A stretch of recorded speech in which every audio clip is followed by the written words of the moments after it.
Bon, Eric, feu vert pour Gérald Yahi. Oui, là on retrouve effectivement l'équipe normalement dans cette configuration complète avec le retour depuis la semaine dernière de Vitalis et cette semaine Gérald. Donc c'est une bonne chose que de pouvoir retrouver tout le monde. La rentrée de Gérald, elle est importante en quoi? De façon générale, il faut que ça nous permette le fait de retrouver tout le monde, de retrouver plus d'agressivité défensive, qu'on avait un petit peu, je dirais pas perdu, mais on avait un petit peu adapté les choses parce on jouait à 7. Et comme je le disais, l'équipe à 7 joueurs a fait quand même du bon travail, à part le dernier match où on n'a vraiment pas été bon, mais sinon on a quand même d'un point de vue comptable gagné 2 matchs sur les 3 derniers. Mais le fait de retrouver tout le monde doit nous permettre d'être plus exigeants et d'être capable de monter en agressivité défensive avec plus de pression, plus d'engagement. C'est en tout cas le but. Vous avez la Gravelines qui est juste derrière vous, un match entre équipes qui sont dans la même zone. Hein. Oui, ça va être un match très compliqué déjà parce qu'il est à l'extérieur. Avec Gravelines cette année qui a 6 victoires, qui a retrouvé un petit peu d'ambiance au Palais, à la Sportica. Donc ça c'est sûr que c'est une donnée qu'il faut prendre en compte. Et puis surtout la qualité de l'équipe qui joue très bien avec 6 victoires comme je le disais, qui reste sur 2 victoires Cholet et Rouen et qui pose des problèmes parce qu'il y a des joueurs de talent avec les 2 arrières déjà, Taylor et Reed, qui sont les 2 meilleurs marqueurs de points, mais pas seulement. Il y a du physique, il y a du talent, il y a un poste 5, Kadji qui s'écarte, qui chute à 3 points.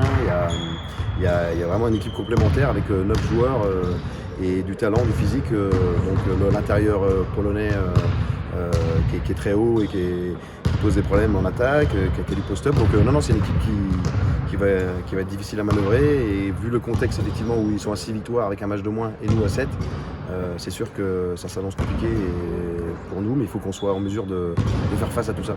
Pour vous, après le Valois, il y a nécessité de montrer une réaction? Oui, en fait, comme je disais, on faisait un petit bilan ce matin avant d'enchaîner les 2 derniers matchs avant la trêve. On disait à l'équipe que c'était plutôt positif dans la mesure où on avait 2 victoires sur 3. Que là, la déception, elle résidait plus dans la façon dont on avait joué le Valois.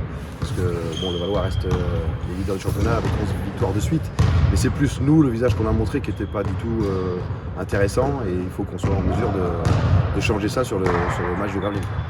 Au classement, il y a un vrai resserrement entre vous et les équipes qui sont à la porte du top 8. Là, vous allez jouer Gravelines, Roanne qui sont à 1 victoire de vous. Vous pouvez basculer d'un côté comme de l'autre. Oui, tout à fait. C'est un championnat qui est comme ça, même depuis le début, mais peut-être encore plus là avec les derniers résultats, où tout le monde est dans la mouchoir de poche. Et c'est vrai que ça montre la densité du championnat et que chaque match est important parce que une série de victoires ou de défaites peut vite nous faire basculer du bon côté ou du mauvais. Donc il faut garder la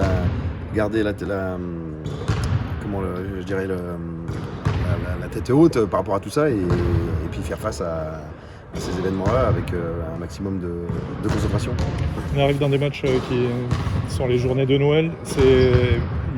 Souvent il y a une atmosphère particulière, il y a beaucoup de public, beaucoup de jeunes, d'ambiance. C'est compliqué de jouer ces matchs-là, l'expérience que tu en as toi? Non, je dirais qu'au contraire, c'est quand il y a du monde dans la salle, ça doit, si le Sportica est un petit peu animé, etc., il faut que ça nous serve nous pour donner le meilleur de nous-mêmes. Donc on préfère jouer devant des salles, que ce soit à domicile ou à l'extérieur, où il y a de l'ambiance, il y a du monde. Donc ça nous pousse à donner le meilleur de nous-mêmes, comme je disais, mais surtout il faut que nous on guette le fait que les matchs s'enchaînent avec peu d'entraînement entre, et il faut qu'on soit en mesure d'être à 100% sur le match et qu'il n'y ait pas de relâchement par rapport à ça, en sachant qu'il y a une petite trêve qui arrive juste derrière.